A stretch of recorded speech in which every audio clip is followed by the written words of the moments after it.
Welcome back to the Football Terrace. Everton's story and points deduction, the potential ramifications for Chelsea and City are dominating the airways, dominating social media.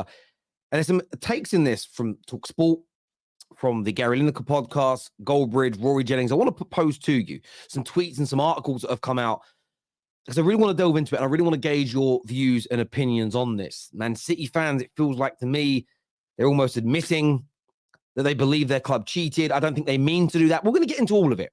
But I wanted to start with this headline here. Another journalist saying the punishment handed out to Everton for their breach of Premier League rules is not just excessive, but draconian. And that word draconian makes it sound it means very dramatic. Just go and look at what the word draconian means. It means harsh or severe or strict or extreme. I mean, it means the same as excessive. It just sounds a lot more flash. And I can't help but sit there and think to myself, I don't understand this. The punishment has to have teeth. It's £19 million they were over the limit. And people haven't even listened to the details of the case. Take a little listen to this here from this morning. Just take a little listen.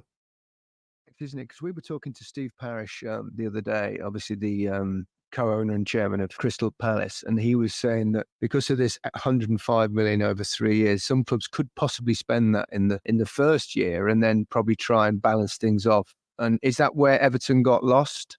Yeah, I mean, basically, Everton's actual full losses for the 3-year period were over £300 million. So just pause that for a second. 300 million over they actually lost. So that's the first thing to listen to.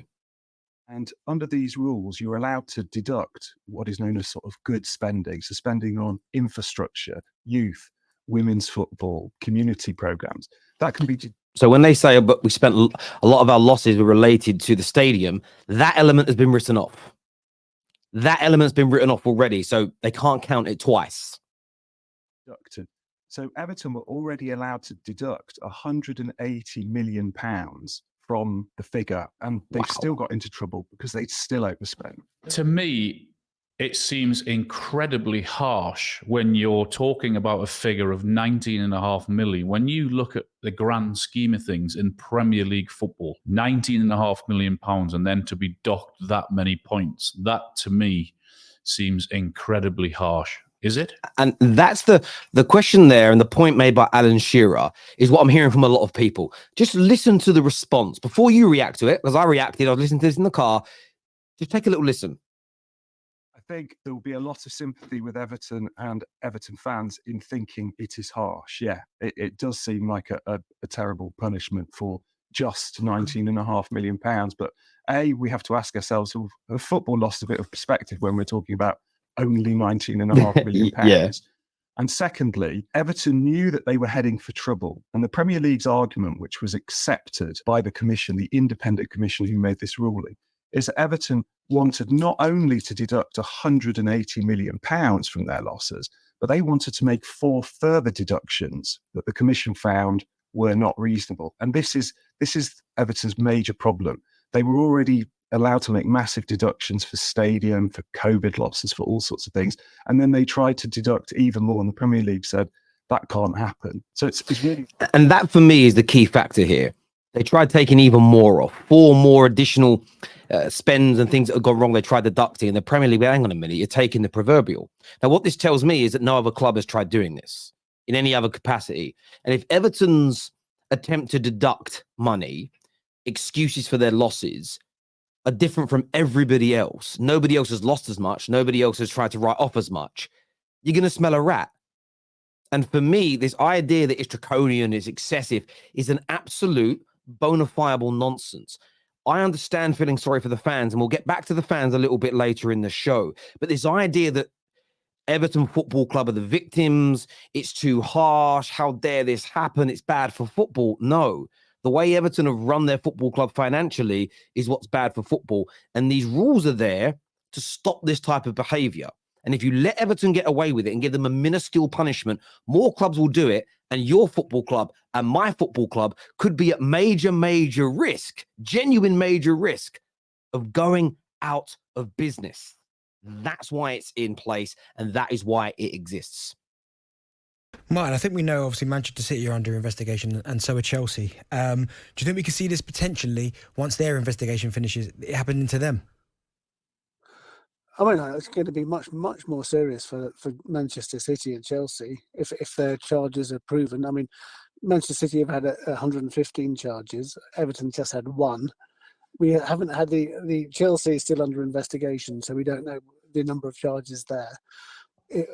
But I think if you look at Manchester City, not only are there a lot more charges, they are a lot more serious. So, I mean, there will be a real fear if you're Manchester City that, you're looking at the threat of relegation from the Premier League. And there is that fear. That's coming from Martin Ziegler, who is the journalist who broke the original story about Man City and the charges. And they are serious charges they are facing.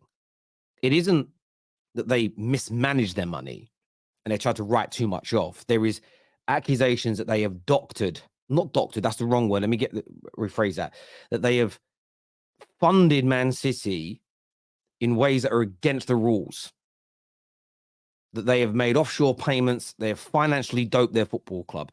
They are much more serious. And we know that Man City fans, and yesterday I spoke about it, and there's more today, they are feeling it. There is shockwaves that have been sent through Manchester City, and you see it with tweets such as this. Now, this tweet here says why FFP is wrong. He says, if I have a corner shop on my street and I won the lottery, I can't clear my debts and then spend my money on modernizing my shop because it's not fair on Joe Bloggs at the other end of the street because he can't afford it and says it's unfair. And I'm seeing a lot of comparisons being made like this. I'm seeing a lot of Manchester City fans state, well, FFP has only come in to stop clubs like Manchester City, whose owners want to invest, from growing, from becoming the best teams in England. And the irony in this, if FFP was invented to stop Manchester City, it clearly hasn't worked, has it? Because you're the best team in the world. You're the best team in England and have been over the past decade by a country mile. So if FFP is there to stop Man City, to stop Newcastle United, how have Newcastle United progressed in the last 2 years, and how have City managed?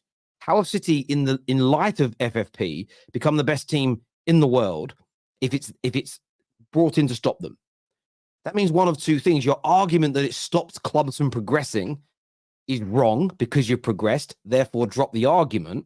Or secondly, you are admitting, i.e. the title of this video, inadvertently, through anger, you are admitting that you believe your club has definitely, doctored and manufactured its income, financially doped the football club so that it can compete. Because what it feels like you're saying is we'd never be where we are today if we didn't do what we've done, if we didn't break these laws and these rules, because FFP would have stopped us due to the size of our football club and our inability to quickly gain the revenue needed to spend in the way in which we have done to achieve outstanding results.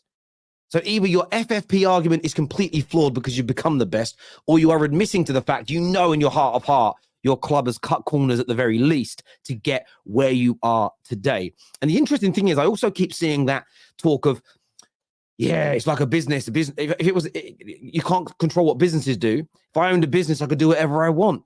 This is nonsense. People are acting like the Premier League having FFP, sustainability rules, competition rules, is a vacuum and nowhere else does it. When it comes to business, there's literally a law in the UK that stops and prohibits certain behavior under competition laws. And if your business is a market leader, you cannot afford to ignore competition laws. Now, I understand it's a little bit different to a local corner shop or local businesses, although there's still rules and regulations around that. But Premier League football clubs are not small businesses. They are huge businesses that operate in a billion-pound industry. They're at the top end. They're at the top end of the corporate world.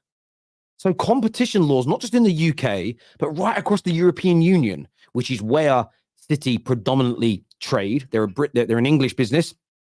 They compete in Europe. Both in the EU and the UK, competition laws exist. So this nonsense argument that it wouldn't happen if it was in any other walk of life or other business is a categorical lie. None of these defenses make any sense to me. It's pure panic. in my opinion, from certain City fans because I think they believe they're in big trouble and they know that they have been cutting corners. That's my view. I'd love to get your opinions on that in the comment section below. Are Man City fans admitting that they believe their club has cheated? Give me your thoughts and feelings in the comment section below, people. Price, Chelsea and Manchester City face more than that. Relegation, maybe more than one relegation. Maybe they're down in the National League. Is it right? What's going on with football? Why is football in the mud? It's because the fans are going to suffer again. I mentioned this the other day about Everton fans will suffer. They're not the people who've done this. But when you look at what Everton have allegedly done for a 10-point deduction, and you look at what Chelsea are now being linked to, and we know the 115 charges Man City have got, wherever this ends up, and whether Man City deserve relegations or Chelsea deserve relegations, and you could argue they do based on the charges or the rumours, the bottom line is, when are fans going to realise that you are at the mercy of your owners every single day? You know, I get where Mark's coming from, and I do feel sorry for a lot of the fans of Everton, potentially Chelsea and City as well. I do. I feel for them. At the same time, when it comes to Chelsea and City, should they be proven? Should Chelsea be charged? They currently haven't been charged. And should those charges be proven? Should Man City face huge consequences for the financial doping they're accused of? As much as I would feel sorry for some of the fans, there is not even an irony, but for many years, football fans said that they don't believe Chelsea could have been following the rules to spend how it was they were spending. For many years, people looked at City sponsorship deals and how much they were spending and said it doesn't feel like they're operating within the rules. And the vast majority of Chelsea fans and the vast majority of Man City fans, whenever a rival said, what do you make of this? Do you think it's right? Do you think your club's doing things correctly? You were essentially, I'm not talking for every fan, but you were essentially told to shut up, that you were salty, that you were jealous, and that you would love your club to be doing what they were doing.